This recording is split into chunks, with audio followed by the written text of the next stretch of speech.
Okay, so thank you for talking to me today, Sandra. Could you just tell us a little bit about what has been happening to you over the last few weeks and why you ended up coming into the unit? Okay, I was admitted into hospital 2 weeks ago.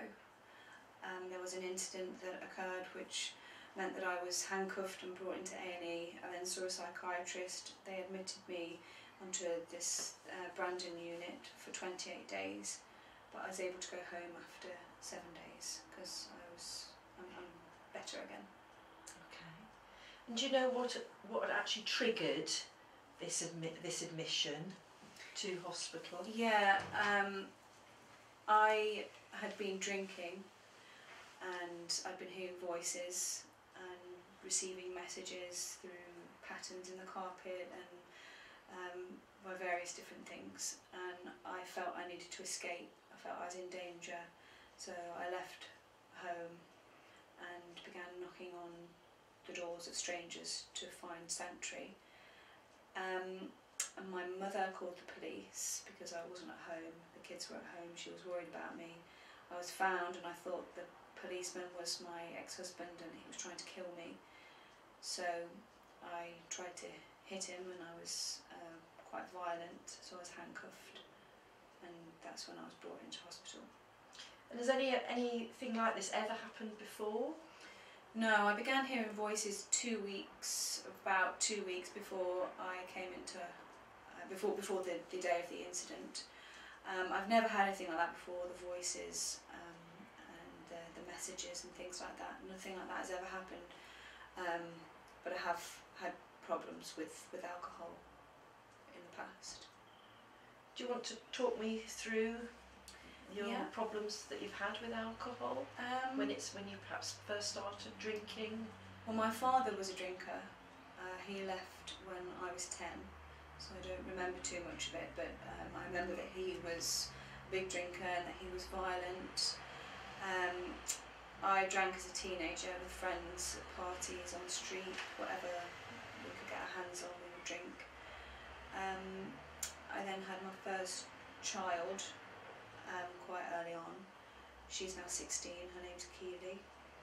I was with the father of Keely for 1 year, and then I met Mark, who I was married to for 14 years.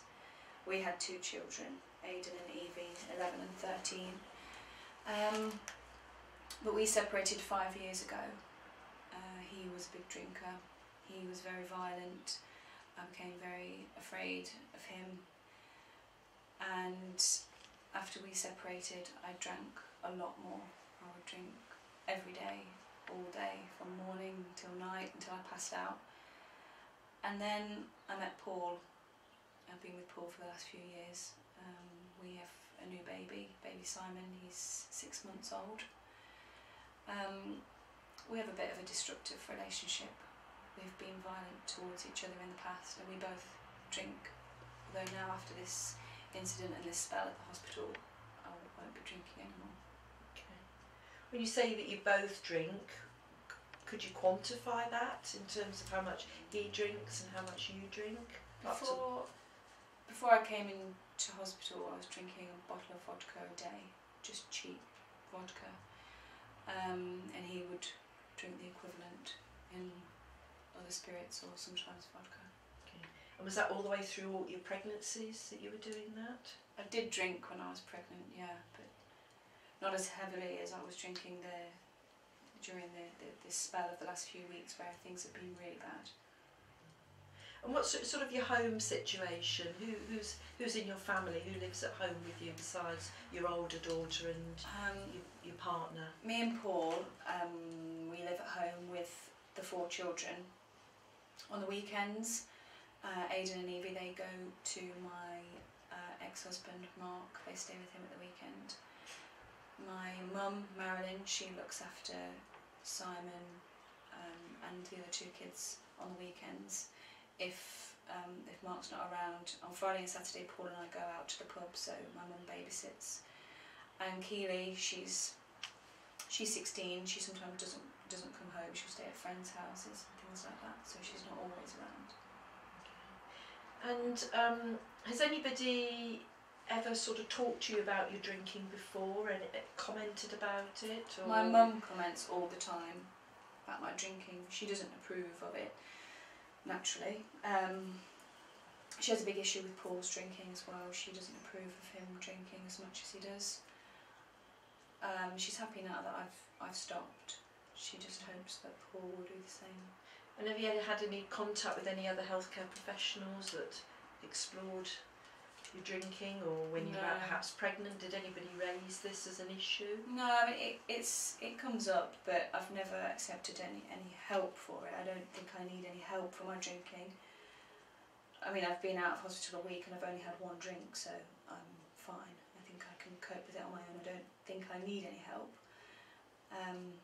The social services were involved a few years ago, just overlooking my life and poking their nose in, and I certainly don't want that to happen again, so I'm happy to take care of everything myself. How did the social services get involved at that time? What triggered their input? I think it was my mum that got them involved. She was trying to help and she thought they could help, but it was not helpful. Having somebody knocking on the door all the time and coming and poking their nose in and trying to tell me how I should do things, and it just didn't work, and I don't want that sort of help again. So just tell me about what happened when you were in hospital. What went on? Well, at first I thought it was a prison. I then later realised it wasn't a prison, and I was in fact in hospital, although it did feel like a prison. I wasn't allowed to do anything on my own. People had to escort me to the toilet even, or it was horrible. I couldn't go outside, I couldn't do anything. I had to share a room, to share a bathroom. It was horrible. I was happy to be out after What 7 sort of days. treatment did you have when you were in hospital? The first few days I was given vitamin injections, and then later vitamin tablets, and now I'm on 2 different sorts of vitamin tablets at home. Any other talk? Did anybody talk to you or have any counselling? Yeah, there was always people talking to me, trying to talk about my problems, and there was different activities that I could get involved with if I wanted to. And Dr. Kinnair was always trying to explain things to me. I forget a lot of what he said. He's the consultant psychiatrist? Yeah, he was talking to me initially about why I was there and this section 2 or something. He explained that to me. I don't really understand it, but yeah. And who else was involved in your care while you were in hospital? Anybody? Just different members of staff. I'm not sure what their roles were, what their title was or anything, but there was always somebody around talking to me, trying to get me to talk about problems, and there were people always to walk me to the toilet and walk me to anywhere I wanted to go. And how long were you in hospital for? 7 days. Initially I was admitted for 28 days, but I was able to leave after 7 days. And how long have you been at home now? A week. So it was 2 weeks ago that I was admitted. And tell me what's been happening this week. I've been quite bored actually. Usually I fill my days with drinking and my mum visiting, but now I've been trying to do a lot of it myself. My mum still comes round a lot, but yeah, I've been doing most of the cleaning and cooking myself. And how difficult has that been not to drink since you've been at home? It's been Have hard. you been tempted? Yeah, I've been tempted.